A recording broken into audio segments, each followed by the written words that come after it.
அடுத்து நம்முடைய ஐயனின் 21வது வடிவமான லிங்கோத்பவர். இதற்கான புராண கதை நாம் அனைவரும் அறிந்ததே. அதாவது பிரம்மாவும் விஷ்ணு தான் தான் பெரியவர் அப்படிங்கிற ஒரு ஆணவத்தில் 2 பேரும் சண்டை போட்டுக்கிறாங்க. அந்த சண்டை பெருசாகுது. தேவர்கள் அனைவரின் காதுக்கும் எட்டி நம்ம ஐயன்கிட்டையும் போகுது. அப்போ ஐயன் இவர்கள் இருவருக்கும் முன்னால் தீப்பிழம்பாக தோன்றாரு. அதுதான் அக்னி தூண். அப்படி தோன்றி இப்போ என்னோட தலையை யாருக்கு பார்க்குறீங்களோ, என்னோட அடியை யார் பார்க்குறீங்களோ, என்னோட முடியை யார் பார்க்குறீங்களோ அவங்க தான் இந்த போட்டியில் ஜெயித்தவங்க அப்படின்னு சொல்கிறாரு. உடனே நம்மளுடைய விஷ்ணு வராக ரூபம் எடுத்து நிலத்தை குடஞ்சிக்கிட்டே அவரோட ஐயனோட அடியை பார்க்கறக்கு போயிடுறாரு. உடனே நம்மளுடைய பிரம்மா என்ன பண்ணுறாரு, அன்னப்பறவையாக எடுத்து அவர் முடியை பார்க்க மேலே பறந்து போகிறாரு.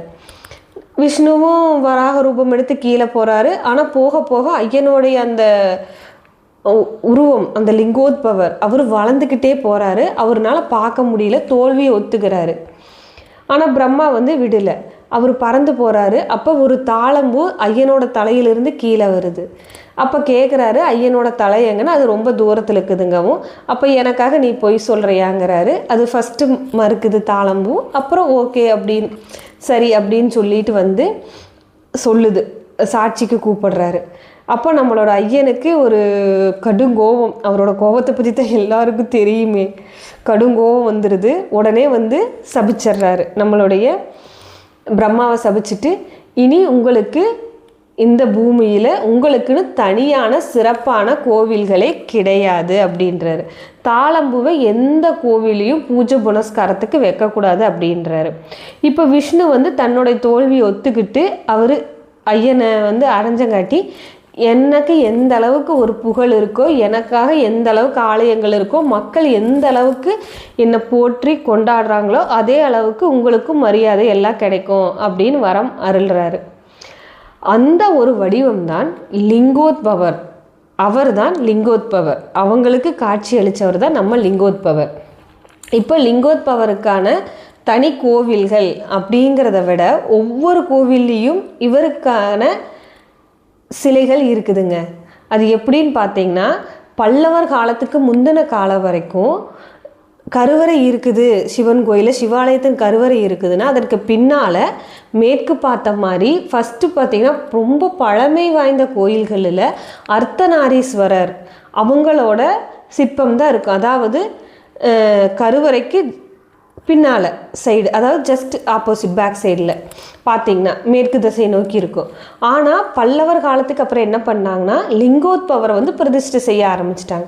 அதனால் பிற்கால சோழர்கள் காலத்துக்கு அப்புறமும் பல்லவர் காலத்தில் கட்டின கோயில்களில் பார்த்திங்கன்னா கருவறைக்கு பின்னால் இருக்கிறது லிங்கோத்பவர் சிலையாக தான் இருக்கும். அதுவே முற்கால சோழர்கள் அதுக்கு முந்தின மன்னர்கள் காலத்தில் கட்டின கோவிலை பார்த்திங்கன்னா நம்மளுடைய அர்த்தநாரீஸ்வரர் சிலை தான் இருக்கும்.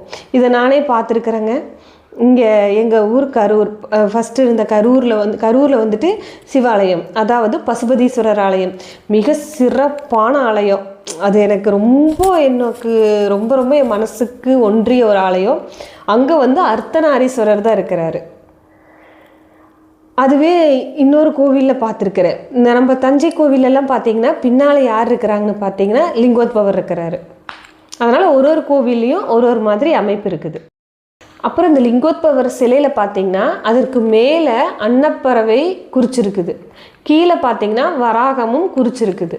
இது எல்லா கோவில்களிலையும் குறிக்கப்பட்டிருக்கிறது.